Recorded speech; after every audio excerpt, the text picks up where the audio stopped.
Yang selanjutnya, efek buruk yang sering terjadi dengan pacaran adalah menyebabkan kehamilan di luar nikah. Naudzubillah.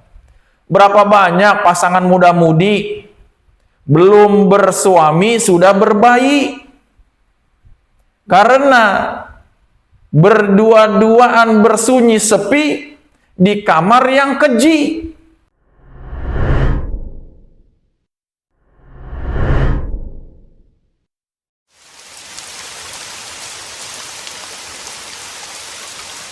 Bismillahirrahmanirrahim. Assalamualaikum warahmatullahi wabarakatuh. Alhamdulillahi rabbil alamin. Wassalatu wassalam ala ashrafil anbiya'i wal mursalin. Nabiyina wa habibina wa sayyidina Muhammadin wa ala alihi wa ashabihi wa man tabi'a bidinihi wa sunanihi ila yaumil qiyamah. Amma ba'd. Qala Allah Ta'ala fi kitabihil karim wa huwa asdaqul qailin. A'udzu billahi minasyaitonir rajim. Wa la taqrabuz zina innahu kana fahishah wa sa'a sabila. Teman-teman sahabat Masjid Ar-Rasyid Indonesia, sahabat Yayasan Al-Mahbubah Bina Ummah yang berbahagia, terkhususnya buat adik-adik remaja ya, buat anak-anak kami juga yang sudah mulai beranjak remaja, karena melihat dari kami sebagai orang tua yang mempunyai anak yang sudah memasuki usia remaja, alhamdulillah dengan izin Allah, bukti rasa cinta dan kasih sayang kami sebagai orang-orang yang lebih tua dari adik-adik remaja atau teman-teman remaja. Ada sebuah pembahasan yang ini cukup menarik kita bahas, dan pembahasan ini juga sifatnya relevan atau pantas di segala zaman. Saya teringat atau sedikit bernostalgia ketika zaman saya dulu remaja. Waktu zaman sekolah SMA, waktu itu sekolah SMA di Jakarta, ya kita masuk Rohis, Rohani Islam. Pada waktu itu di Rohis SMU Negeri 101 Joglo, Jakarta Barat ya. Kita tuh sering membahas, sering mendiskusikan tentang sebuah fenomena pada remaja. Dan ini memang suatu fenomena yang tidak bisa dipungkiri di dalam kehidupan remaja. Nah, fenomena ini yang kita beri nama dengan pacaran. Ya, fenomena ini yang sering atau populer dengan namanya pacaran. Pacaran, gimana nih? Padahal kalau ada yang berbicara Ustadz, yang namanya pacaran itu bukan cuma remaja doang. Terkadang yang sudah pada tua-tua juga pada masih senang pacaran, kan begitu ya istilahnya. Nah, tapi secara umum yang akan kita bahas dalam hal ini adalah yang berkaitan dengan fenomena kehidupan remaja atau orang-orang yang berusaha untuk menapaki kehidupan menuju pernikahan, ingin menikah, ingin berkeluarga. Nah, biasa umumnya di masyarakat kita ini kan ada istilahnya dengan pacaran dulu dan sebagainya. Nah, kajian ini, kajian tematik yang akan kita bahas sekarang adalah temanya pacaran dalam kacamata Islam atau pacaran dalam sudut pandang syariat Islam. Nah, pembahasan ini sekali lagi kami sampaikan kepada teman-teman, saudara-saudara semua, anak-anak kami, remaja, putra dan putri. Pembahasan ini bukan untuk menyudutkan siapapun.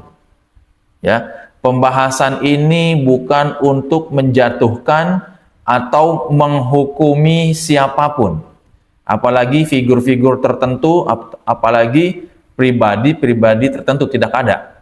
Di dalam kajian, di dalam setiap kajian Masjid Ar-Rasyid Indonesia dan Yayasan Al-Mahbubah bin Naumah, murni kami menyampaikan semua permasalahan yang kami jadikan sebagai tema kajian adalah intinya kami menyampaikan ilmu dan menyampaikan secara adil sebuah permasalahan dari sudut pandang agama Islam, dari sudut pandang syariat Islam.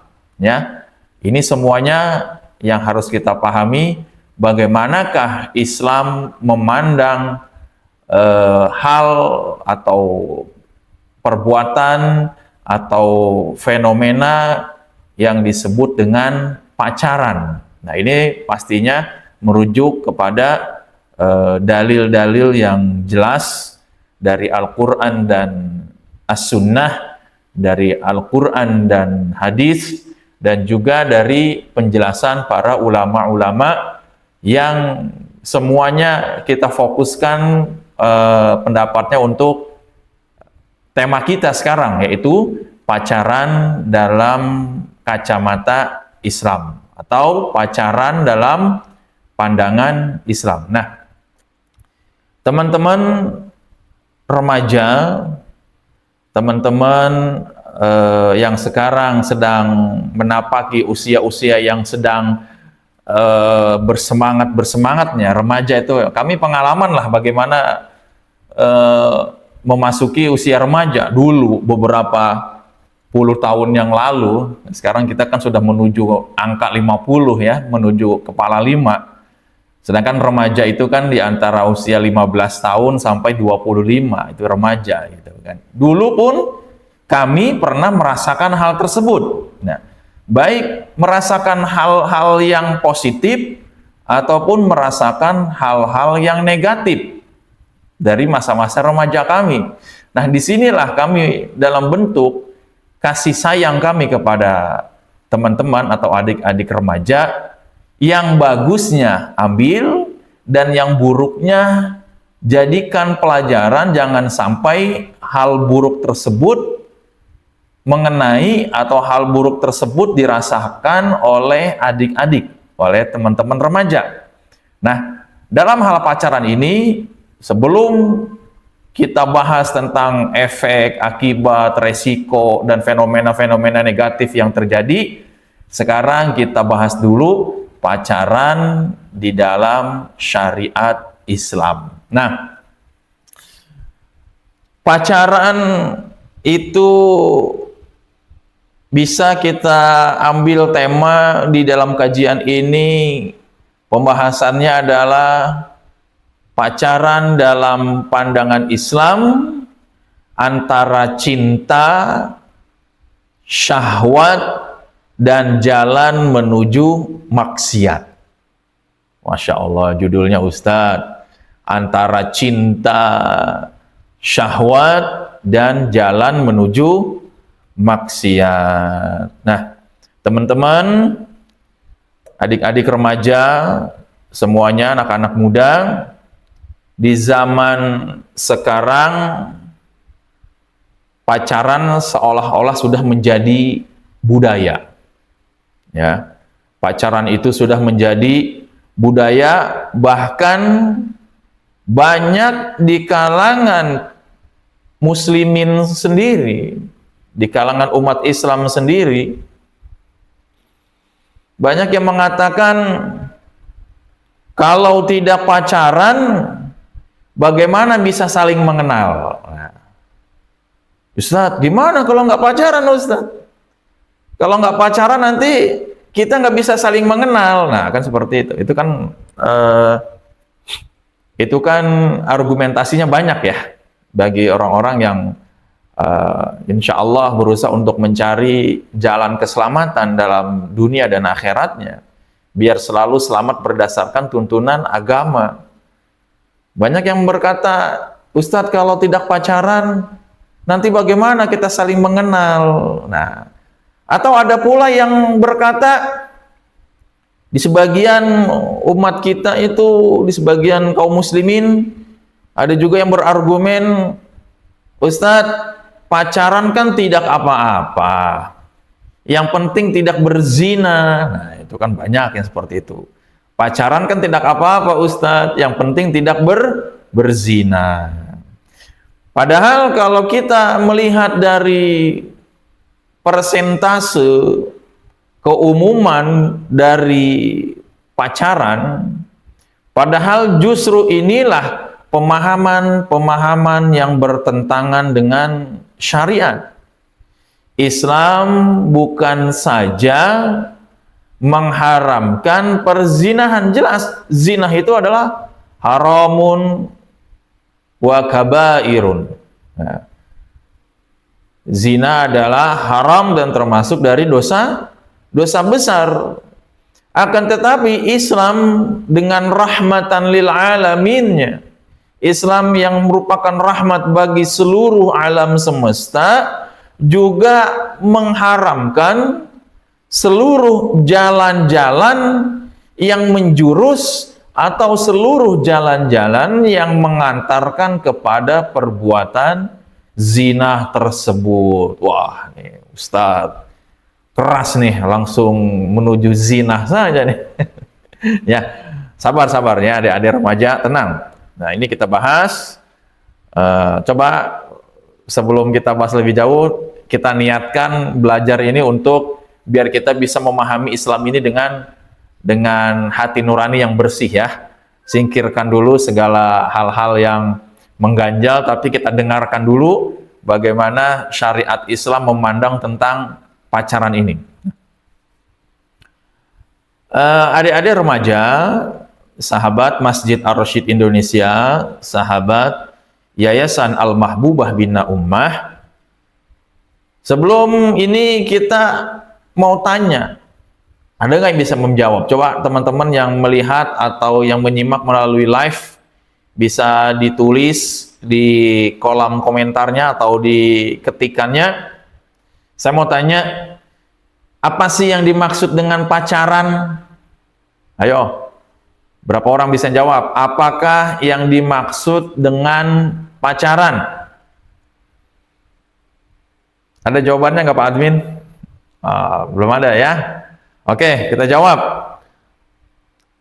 Secara modern, secara kekinian, secara modern zaman sekarang, pacaran bisa diartikan dengan hubungan khusus antara laki-laki dan perempuan yang bukan mahram dengan tujuan saling mencintai dan atau mengenal sebelum menikah. Ya. Ini istilah secara modern. Kami simpulkan bahwasanya pacaran adalah hubungan khusus antara laki-laki dan perempuan yang bukan mahram dengan tujuan saling mencintai dan atau untuk saling mengenal sebelum menikah. Biasanya dalam hal ini biasanya ya, kami tidak pernah mengada-ngada, tidak pernah mengarang-arang. Kami melihat dari fenomena yang ada atau kebiasaan yang ada yang berkaitan dengan pacaran adalah yang pertama, pacaran itu sering berdua-duaan. Betul tidak? Betul nggak? Betul. Ya, pacaran itu pasti sering berdua-duaan. Selanjutnya, pacaran itu biasanya sering mengirim pesan-pesan romantis. Nah, begitu ya, pesan-pesan romantis gimana sih? Ya pahamlah yang remaja atau generasi-generasi milenial seperti saya ini, ya, kelahiran tahun 80-an awal gitu. Itu ngertilah dulu, kalau zaman kami dulu belum ada WA, zaman kami belum ada Facebook, zaman kami belum ada YouTube dan sebagainya. Zaman kami itu masih ada cuman SMS sama HP cinit-nit, HP yang pisang segede awal zaman kami dulu awal-awal gitu ya.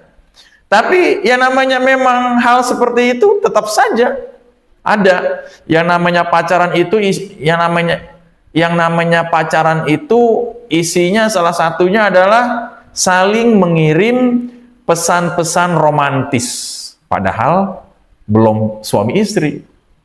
Nah, terus dalam pacaran itu biasanya ada saling memandang dengan syahwat, saling memandang dengan syahwat. Terus selanjutnya biasanya pacaran ada di dalamnya dengan bergandengan tangan. Oh, kan romantis. Jadi harus bergandengan tangan, istilahnya seperti itu ketika zaman pacaran. Yang pasti bergandengan tangan tersebut adalah saling menyentuh. Saling menyentuh. Yang selanjutnya saling mencurahkan rasa cinta. Dan selanjutnya bahkan tidak sedikit yang berakhir dengan perzinahan atau berzina, melakukan hubungan biologis, melakukan hubungan antar alat kelamin, melakukan hubungan-hubungan yang seperti itu biologis di luar akad pernikahan atau sebelum terjadinya ijab qabul akad pernikahan. Nah, teman-teman, anak-anakku, remaja, putra dan putri, ingat ingat teman-teman semua, anak-anak remaja, model hubungan seperti tadi yang saya sampaikan, sering berdua-duaan, saling mengirim pesan romantis, saling memandang dengan syahwat, saling bergandengan tangan, saling menyentuh, saling mencurahkan rasa cinta, bahkan tidak sedikit juga yang jatuh terhadap perbuatan zina. Ingat semua hubungan tersebut tidak pernah ada di zaman Rasulullah Sallallahu Alaihi Wasallam ataupun di zamannya para sahabat ridwanullahu alaihim ajmain. Hubungan yang seperti tadi itu tidak ada di dalam zaman Rasulullah dan di zamannya para salafus soleh, di zamannya para sahabat, dan memang tidak dikenal di dalam Islam. Seperti itu. Nah, prinsip dasar syariat mengenai hal ini, bahwasanya dalam hubungan antara laki-laki dan perempuan, anak-anakku, remaja semua, adik-adik remaja, ya, Islam mempunyai kaidah besar. Islam mempunyai kaidah besar, yaitu segala sesuatu yang menuju kepada yang haram, maka hukumnya pun menjadi haram.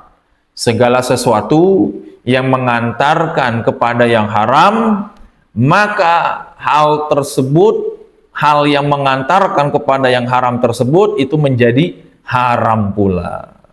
Hal ini dikenal dengan kaidah yang biasa kita sebut dengan menutup seluruh pintu yang mengantarkan kepada kemaksiatan. Sadduz dzira'i. Ya, teman-teman, ini semuanya pintu-pintu yang mengantarkan kepada perzinahan ini ditutup dalam Islam agar selamat. Mengapa menutup pintu yang mengantarkan kepada kemaksiatan ini harus ditutup? Dan diantara juga kenapa Islam melarang khalwat. Apa itu khalwat? Adik-adik remaja, anak-anak remaja. Khalwat itu berdua-duaan antara laki-laki dan perempuan, yang bukan mahram, yang tidak ada hubungan pernikahan, berdua-duaan, itu tidak boleh berkhalwat.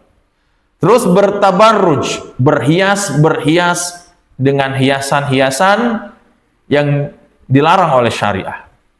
Ikhtilat yang tidak syar'i, ikhtilat yang tidak ada uzur di dalam syariat, bercampur baurnya antara laki-laki dan perempuan, dan seluruh sebab yang mengantarkan kepada zina. Nah, disebut ini dengan sadduz dzara'i, menutup seluruh pintu yang mengantarkan kepada kemaksiatan seperti khalwat, tabarruj, ikhtilat yang tidak dibenarkan oleh syariat atau yang tidak ada uzur syar'i, dan seluruh sebab-sebab yang mengantarkan kepada zina. Ini ada kaidahnya seperti itu. Islam menutup semua celah-celah menuju perzinahan. Adik-adik remaja, anak-anakku yang semoga Allah menjaga kalian dalam kesucian, yang semoga Allah menjaga kalian di dalam kehormatan, di dalam kasih sayang Allah Subhanahu wa taala. Dalil pertama atau firman Allah Subhanahu wa taala yang melarang perbuatan zina, yang melarang perbuatan zina. Dalil pertamanya adalah Allah jelas di dalam Al-Qur'an surah Al-Isra ayat 32, Allah melarang untuk kita semua mendekati zina. Mendekatinya saja sudah tidak boleh. Allah Subhanahu wa taala berfirman, "Wala taqrabuz zina innahu kana fahisyah wa sa'a sabila." Wala taqrabuz zina innahu kana fahisyah wa sa'a sabila. Dan janganlah kalian mendekatkan diri kalian kepada zina. Sesungguhnya zina itu adalah perbuatan yang keji dan seburuk-buruknya jalan. Zina itu adalah perbuatan yang keji dan seburuk-buruknya jalan, atau sejelek-jeleknya sebuah jalan. Itu perzinahan. Surah Al-Isra ayat 32 ini, perhatikan adik-adik remaja, anak-anak kami, anak-anak remaja lah, anak-anak lah. Karena memang anak-anak remaja sekarang itu orang tuanya itu seusia kami gitu kan. Usia 45, 46 menuju 50 seperti ini. Allah tidak mengatakan langsung dengan ucapan jangan berzina. La tazni, jangan berzina. Tapi Allah mengatakan wala taqrabuz zina. Allah mengatakan janganlah kalian atau janganlah kalian semua mendekati zina. Yang dilarang pertama kali oleh Allah Subhanahu wa taala adalah jalan-jalan yang mendekatkan diri kita kepada zina. Itu yang dilarang dulu. Wala taqrabuz zina. Semua jalan menuju perzinahan, Islam melarangnya dengan hal yang sangat tegas. Semua jalan-jalan menuju perzinahan, Islam melarangnya dengan larangan yang sangat tegas.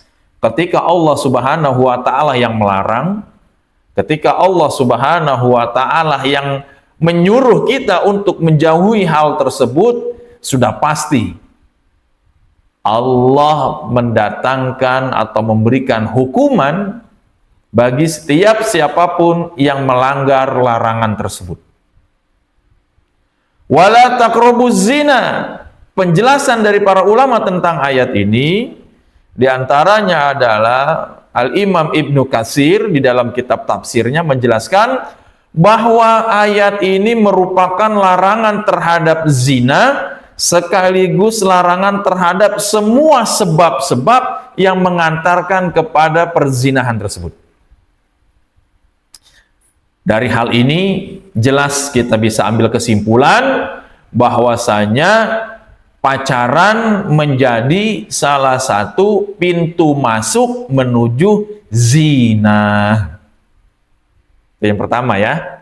Teman-teman remaja, anak-anakku yang soleh dan soleha semuanya, itu dalil pertama. Nah, dalil keduanya, kita diperintahkan agar kita menjauhi perzinahan dengan Allah Subhanahu wa taala memerintahkan kita untuk menundukkan pandangan.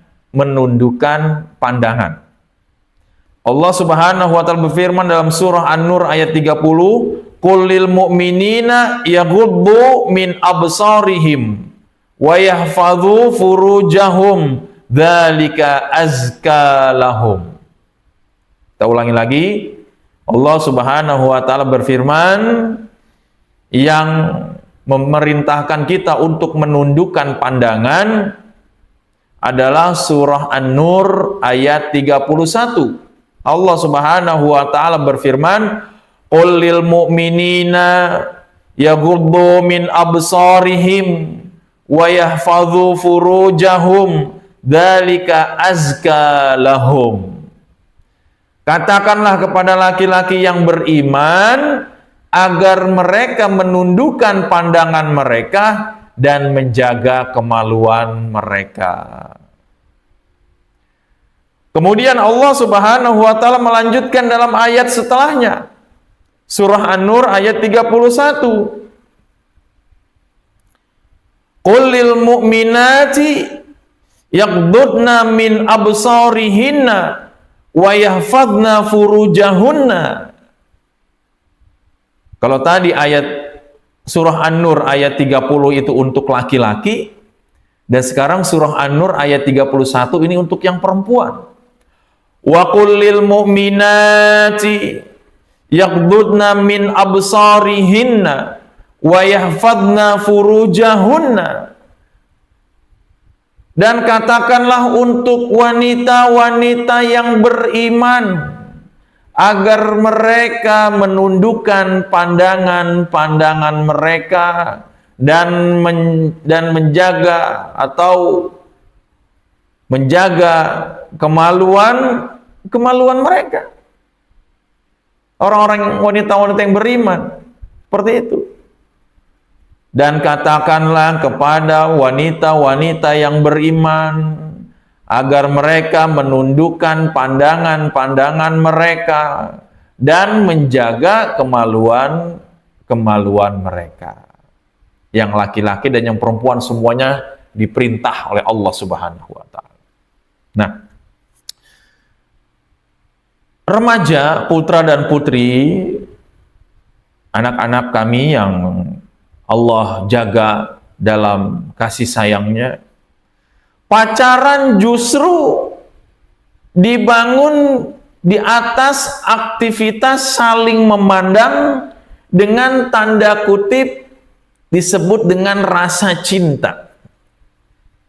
Ya, pacaran justru yang ada kenyataannya dibangun di atas aktivitas saling memandang dengan rasa cinta, padahal syariat memerintahkan kepada yang belum suami istri untuk menjaga pandangannya, atau menyuruh kepada semua laki-laki yang beriman, memerintahkan kepada semua wanita-wanita yang beriman untuk menundukkan pandangannya kepada lawan jenis.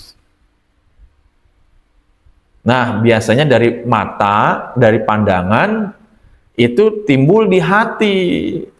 Adanya istilahnya dari mata turun ke hati. Awal mulanya adalah saling pandang memandang. Bahkan naudzubillah ada syair-syair yang berbau syahwat. Adik-adik remaja, anak-anak kami yang sudah pada remaja, ya. Jadi dalil kedua ini Allah memerintahkan kita untuk menundukkan pandangan kita. Terus dalil ketiga yang menjelaskan tentang atau dalil syariat yang menjelaskan tentang pacaran menurut kacamata Islam adalah larangan untuk berkhalwat larangan untuk berkhalwat. Rasulullah sallallahu alaihi wasallam bersabda, khalwat ini adalah bersepi-sepi, berdua-duaan, bersepi-sepian, mojok, gelap-gelapan, ya, pergi kemana berdua, begitulah bersepi-sepi, berkhalwat namanya. Rasulullah sallallahu alaihi wasallam bersabda, janganlah seorang laki-laki berkhalwat dengan seorang wanita, karena yang ketiganya adalah syaitan. Ini hadisnya sahih, diriwayatkan oleh Imam Ahmad, nomor hadis 114, dan dinilai sahih oleh seorang ahli hadis, Syekh Muhammad Nasiruddin Al-Albani. La yakhluwanna rajulun bi imra'atin illa kana syaitanu salisahuma. Janganlah seorang laki-laki berkhalwat dengan seorang wanita, karena yang ketiganya adalah syaitan. Dan pacaran keumumannya, rata-ratanya pacaran hampir selalu mengandung khalwat. Jadi pacaran itu kalau nggak dua-duaan itu nggak asik katanya. Betul tidak? Ya. Pacaran hampir selalu mengandung khalwat.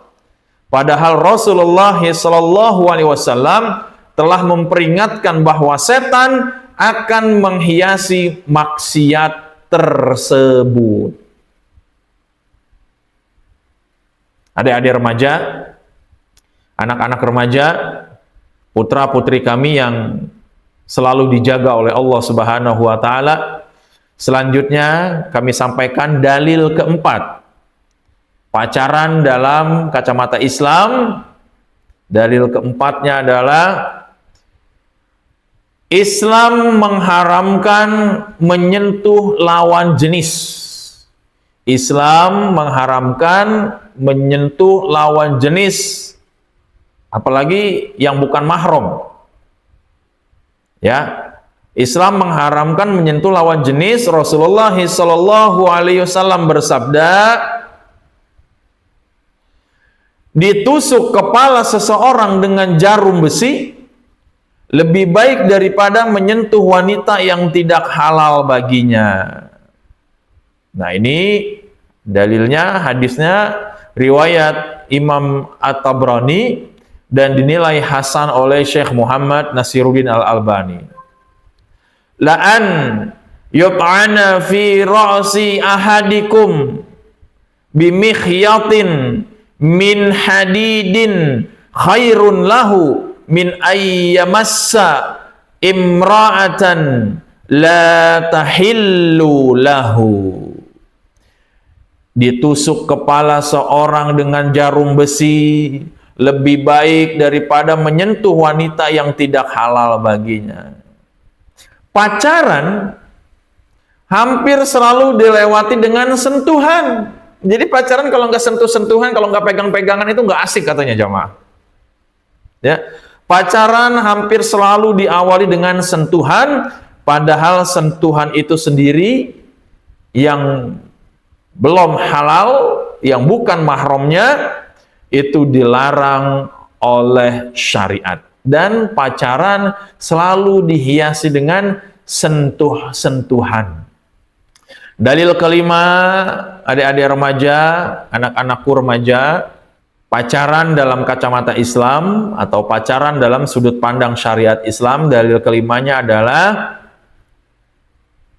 Rasulullah SAW menjelaskan dalam keadaan seseorang yang apalagi di usia-usia remaja, jangankan usia remaja ya, yang bagi kami yang sudah masa menuju tua begini, ini juga masih banyak tergoda dengan hal-hal seperti itu.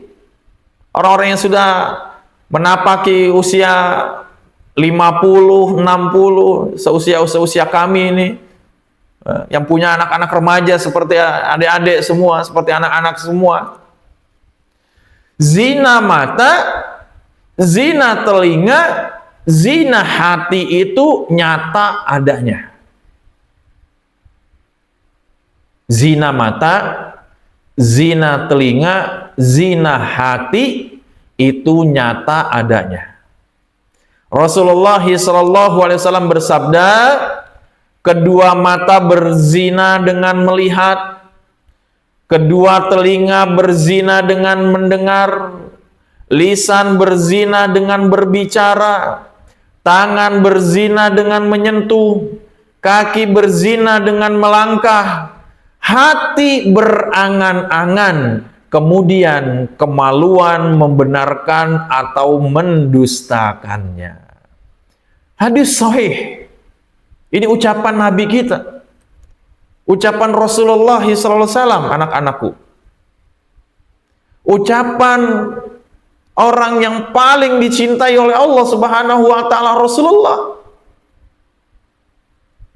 Adik-adik remaja, dalam hadis ini Rasulullah mengatakan semua anggota tubuh kita ini bisa berzina. Dan dalam hadis ini, hadis yang diriwayatkan oleh Imam Muslim nomor 2657 ini menunjukkan bahwasanya perbuatan zina itu memiliki tahapan-tahapan, dan pacaran tersebut mengumpulkan hampir seluruh bentuk perzinahan anggota badan tersebut. Jadi tahapan-tahapan ini berkumpul semuanya dalam pacaran. Yang menyentuh, yang melihat, yang mendengar, yang berangan-angan, segala macam. Dan biasanya dibuktikan, diaplikasikan semuanya dengan perzinahan alat kelamin, perzinahan kemaluan. Astagfirullah. Naudzubillah. Nah, apakah Islam mengenal pacaran? Apakah Islam mengenal pacaran? Anak-anakku semua, adik-adik remaja, putra-putri kaum muslimin yang soleh dan soleha, yang dicintai Allah Subhanahu wa taala. Apakah Islam mengenal pacaran? Nah, ini kita jawab nih. Apakah Islam mengenal pacaran? Ada yang bisa jawab? Coba jawab dalam kolom komentar. Apakah Islam mengenal pacaran? Apa jawabannya? Mengenal apa tidak? Ya. Jawabannya jelas kami sampaikan dengan amanah ilmu yang kami miliki. Apakah Islam mengenal pacaran? Jawabannya tidak. Islam tidak mengenal pacaran sama sekali. Yang dikenal di dalam Islam adalah yang pertama, ghaddul basar, menundukkan pandangan. Yang kedua yang ada dalam Islam adalah menjaga kehormatan. Yang ketiga menjaga hijab. Yang keempat menjaga adab. Yang kelima adalah ta'aruf yang syar'i. Yang keenam adalah khitbah. Dan yang ketujuh adalah menikah. Lantas bagaimana Ustadz jika ingin mengenal calon pasangan hidup kita? Lantas bagaimana kalau kita ingin menikah Ustadz? Kita ingin mengenal pasangan hidup kita, gimana caranya? Jawabannya adalah Islam tidak pernah melarang kita untuk mengenal calon pasangan kita. Yang dilarang adalah hubungan bebas yang di luar dari tuntunan Islam. Enggak. Islam tidak pernah melarang kita untuk mengenal calon pasangan. Tidak ada larangan Islam untuk melarang mengenal calon pasangan. Tapi yang dilarang adalah hubungan bebas atau mengenal calon pasangan kita, tapi caranya yang tidak diajarkan, yang tidak dituntunkan oleh Islam. Mengenal calon pasangan, perhatikan di sini, ini termasuk juga buat orang tua, buat orang-orang tua yang seusia dengan kami atau yang sudah mempunyai anak-anak remaja, ya, orang-orang tua nih. Mengenal calon pasangan dilakukan melalui yang pertama adalah orang tuanya. Orang tua boleh mengenalkan anaknya untuk dicalonkan dengan anak dari saudaranya yang lain. Itu boleh, diperkenalkan. Anak saya laki-laki nih, kamu punya anak perempuan nggak? Apalagi kita sahabatan, apalagi kita kenal lama, saya tahu akhlak kamu, saya tahu agama kamu, saya punya anak perempuan, kamu punya anak laki-laki, boleh nggak dipertemukan di antara keluarga? Boleh. Yang kedua wali, ada walinya. Ada orang yang walinya, bapaknya. Bapaknya harus tahu ini calon siapa atau laki-laki siapa yang mau ke anak perempuan saya, atau ini perempuan mana yang disuka oleh anak laki-laki saya. Walinya yang datang, bapaknya coba lihat. Jangan anak dibiarkan bebas berkeliaran, bonceng sana, bonceng sono, ya, gelendotan sana, gelendotan sini, pergi ke sana, pergi ke situ. Orang tuanya, walinya nggak memperhatikan, jangan sampai seperti itu. Ya. Pertama keluarga, yang kedua walinya, yang ketiga adalah proses ta'aruf. Disebut dengan nadhor, mengenal namanya siapa, udah siap nikah apa belum. Terus kalau misalnya nikah boleh nggak atau mau nggak minta mahar berapa, seperti itu. Boleh bertaaruf.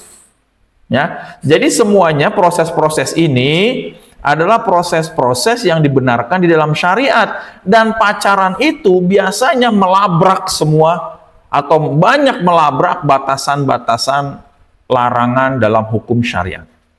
Nah, terus juga Ustadz, ada beberapa syubhat, ada pertanyaan seperti ini. Ustadz, ada yang ngobrol, Ustadz, pacaran kan untuk saling mengenal. Pacaran kan untuk saling mengenal, Ustadz. Nah, terus jawabannya apa nih kalau begini? Ini kan syubhat, kerancuan di dalam pemikiran. Pacaran kan untuk saling mengenal. Nah, jawabannya adalah adik-adikku semua, anak-anak kami, remaja putra dan putri, Islam sudah memberikan jalan yang lebih mulia, yaitu dengan berta'aruf. Tadi seperti tadi ya, Islam sudah mengajarkan cara yang lebih mulia itu dengan berta'aruf. Nah, ini jadi kalau sudah Islam tuh selamat kita, dunia akhirat kalau ngikutin cara Islam. Nah, yang kedua, ada alasan atau ada argumen dari orang-orang yang pacaran ketika ditanya, kenapa kamu pacaran? Nah, atau jangan pacaran lah, ya, gitu. Argumennya apa? Kami saling menjaga. Oh, alasannya gitu, kami saling menjaga. Jika benar saling menjaga, nah pertanyaan kami kepada orang yang mengatakan hal tersebut, jika benar saling menjaga, mengapa harus berdua-duaan? Mengapa harus saling berkirim pesan romantis? Mengapa harus saling mencurahkan rasa cinta? Mengapa semua itu dilakukan sebelum pernikahan, yang semuanya adalah membuka pintu-pintu fitnah dari syaitonir rajim, dari setan yang terkutuk, yang semua tipu daya setan itu adalah intinya untuk menjatuhkan putra-putri kaum muslimin kepada perbuatan zina. Minimal dosa. Begitu ya, adik-adik remaja, putra-putri kami. Terus ada juga yang berargumen, ada juga yang beralasan, ada juga yang menyanggah dengan ucapan, nggak apa-apa nih, nggak apa-apa pacaran, nanti juga menikah kok. Nah, pertama, niat baik tidak menghalalkan cara yang haram. Niat baik tidak menjadi alasan untuk menghalalkan cara yang haram. Ada kaidah fikih yang mengatakan al-ghayatu la tubarrirul wasilah. Ya, tujuan yang baik tidak membenarkan cara yang haram. Itu kaidahnya. Tujuan yang baik tidak membenarkan cara yang haram. Nah, terus di sini Dampak buruk pacaran. Dampak buruk pacaran di sini adik-adik semuanya, dampak buruknya adalah merusak hati kita. Hati kita ini jadinya rusak nih karena pacaran gitu kan. Banyaklah penyakit-penyakit hati, kotoran-kotoran dalam hati, fitnah-fitnah syahwat yang merusak hati ketika melakukan pacaran tersebut. Yang kedua, mengurangi rasa malu. Banyak orang yang pacaran itu jadi nggak punya malu lagi. Kurang rasa malunya. Rasa malu di hadapan manusia, dan naudzubillah, hilang rasa malu di hadapan Allah Subhanahu wa taala. Dan yang ketiga, membuka pintu-pintu perzinahan. Pacaran itu membuka pintu-pintu perzinahan. Yang keempat, merusak hubungan dengan orang tua. Biasanya kalau sudah pacaran, pasangan itu adalah dibela mati-matian. Bahkan orang tua yang melarang, orang tua yang memberikan nasihat itu dilawan. Saking cintanya sama pasangan pacarannya. Itu seperti itu banyak. Berapa banyak anak menjadi durhaka gara-gara lebih patuh kepada pacarnya, padahal belum jadi suami istri. Ya, ngelawan sama orang tua, ngebantah sama orang tua, bahkan sampai ngebentak orang tua, sampai kabur dari rumah buat cintanya, padahal masih pacaran, belum suami istri. Nah, jadi apa? Merusak hubungan dengan orang tua.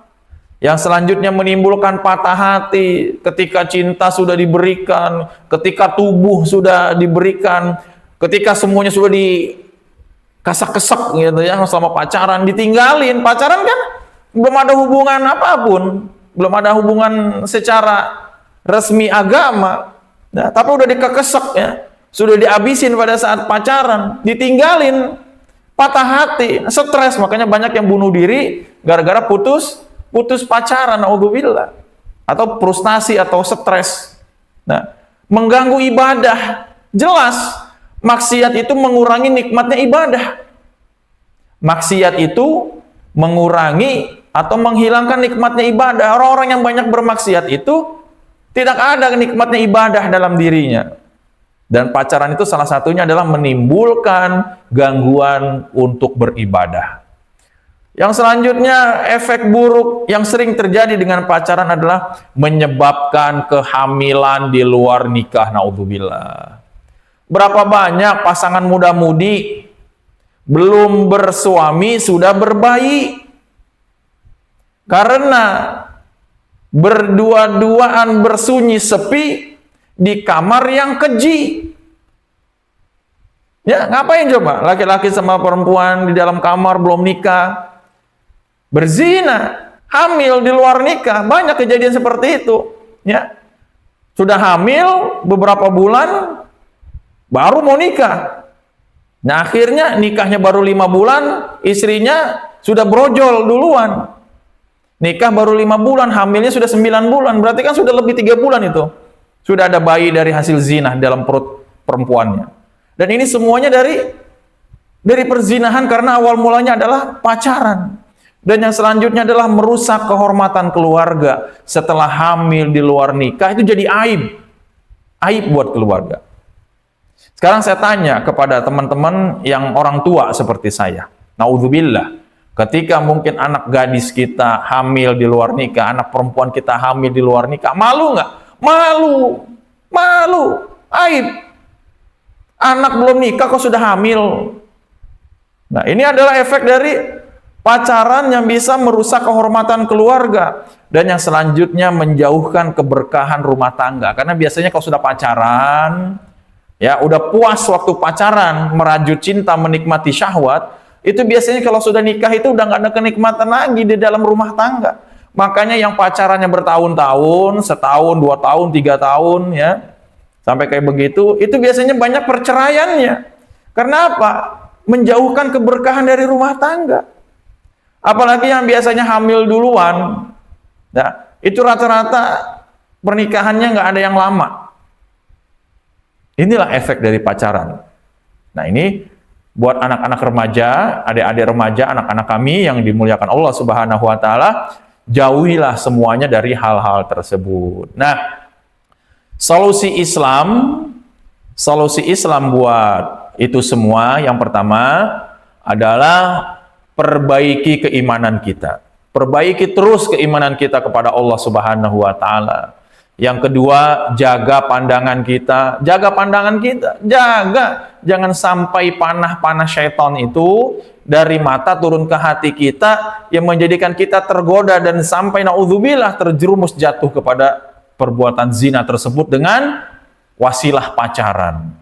Yang kedua, hindari berkhalwat. Jangan berdua-duaan dengan lawan jenis yang belum halal, yang bukan mahram. Hindari sejauh-jauhnya berkhalwat. Yang keempat, perbanyaklah berpuasa bagi yang belum mampu menikah. Ini dalilnya jelas sabda Rasulullah SAW, ya ma'syarus syabab, man istata'a minkumul ba'ah falyatazawwaz. Wahai para pemuda, barang siapa yang sudah mampu untuk menikah, maka menikahlah. Ketika belum mampu, fa ilam yastati fa'alaihi bisiyam, apabila belum mampu maka dia berpuasa. Fa innalahu wija, karena sesungguhnya puasa itu adalah perisai untuk melindungi diri kita dari hal-hal negatif, dari godaan syahwat. Hadis ini sahih riwayat muttafaqun alaih. Nah, selanjutnya ketika kita sudah siap nikah, maka tempuhlah ta'aruf yang syar'i. Tempuhlah ta'aruf yang syar'i. Kemudian buat semuanya anak-anak remajaku, putra dan putri, adalah perbanyaklah berdoa kepada Allah Subhanahu wa taala agar Allah Subhanahu wa taala memberikan kepada kalian pasangan yang soleh atau pasangan yang solehah. Banyaklah berdoa, wahai anak-anak kami, anak-anak kaum muslimin, remaja putra dan putri, ketika sudah siap menikah atau sudah usia menikah, perbanyaklah berdoa kepada Allah agar yang laki-laki diberikan pasangan wanita yang soleha, agar yang wanita diberikan pasangan laki-laki yang soleh oleh Allah Subhanahu wa taala. Dan kemudian dari ini semua, saudara-saudariku semua, anak-anak kami, putra dan putri, remaja, putra dan putri, pacaran sering dimulai dengan senyuman. Senyum-senyum, ya. Dilanjutkan dengan perhatian seperti itulah yang dihiasi dengan bumbu-bumbu syaitan. Nah, kemudian ketergantungan, lalu maksiat, dan tidak sedikit berakhir dengan penyesalan. Banyak yang menyesal akibat itu semua. Dan sebaliknya, hubungan yang dibangun di atas ketakwaan akan lebih dekat kepada keberkahan. Menahan diri dari sesuatu yang Allah Subhanahu wa taala haramkan bukan berarti kita kehilangan cinta, ya. Menahan diri dari segala sesuatu yang diharamkan Allah Subhanahu wa taala bukan berarti kita kehilangan rasa cinta dalam hati kita, akan tetapi kita menjaga cinta kita yang hadir atau menjaga cinta kita agar hadir pada waktu dan cara yang Allah ridhoi. Marilah kita semua menjaga kehormatan diri kita, memohon ampun atas kesalahan-kesalahan kita yang telah lalu, dan menempuh jalan yang diajarkan syariat dalam mencari pasangan hidup. Semoga Allah Subhanahu wa taala menjaga para pemuda dan pemudi kaum muslimin dari fitnah syahwat, memudahkan mereka menempuh jalan yang halal, dan mengaruniakan keluarga yang sakinah, mawadah, warahmah.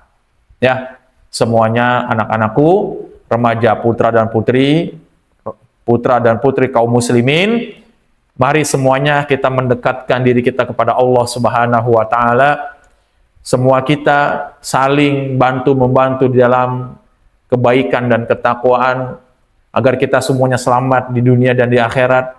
Masa depan kalian dalam rumah tangga menjadi rumah tangga yang bahagia, rumah tangga yang sakinah, mawadah, warahmah, dalam bingkai sebuah kasih sayang yang diridhoi Allah, mendatangkan keturunan yang soleh dan soleha. Semuanya ketika Allah memberikan jalan yang benar, tempuhlah jalan yang itu. Ketika Allah melarang dari suatu jalan yang buruk, dari sarana-sarana yang mengantarkan kepada kebinasaan, maka jauhilah jalan-jalan tersebut, jauhilah sarana-sarana kebinasaan tersebut.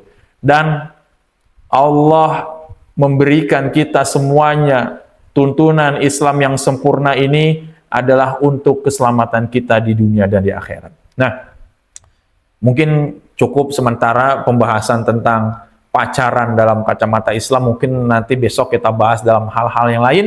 Atau apabila ada yang ingin bertanya atau ingin lebih banyak lagi berkaitan dengan masalah ini, nanti tulis saja di kolom komentar pada video yang kami posting di kanal YouTube Al-Mahbubah Binah Ummah. Tulis saja di kolom komentar pertanyaannya, nanti insya Allah oleh admin disampaikan kepada kami, dan insya Allah akan kami jawab, insya Allah dengan jawaban yang sesuai dengan tuntunan Al-Quran dan Sunnah. Yang benar datangnya dari Allah Subhanahu wa Ta'ala, kemudian yang benar juga datangnya dari tuntunan Rasulullah SAW, dan yang salah datangnya dari kebodohan diri saya pribadi, yang salah datangnya dari kekeliruan diri saya pribadi, dan apabila ada ucapan yang kurang berkenan, mohon dibukakan pintu maaf yang sebesar-besarnya. Billahi taufiq wal hidayah. Wassalamualaikum warahmatullahi wabarakatuh.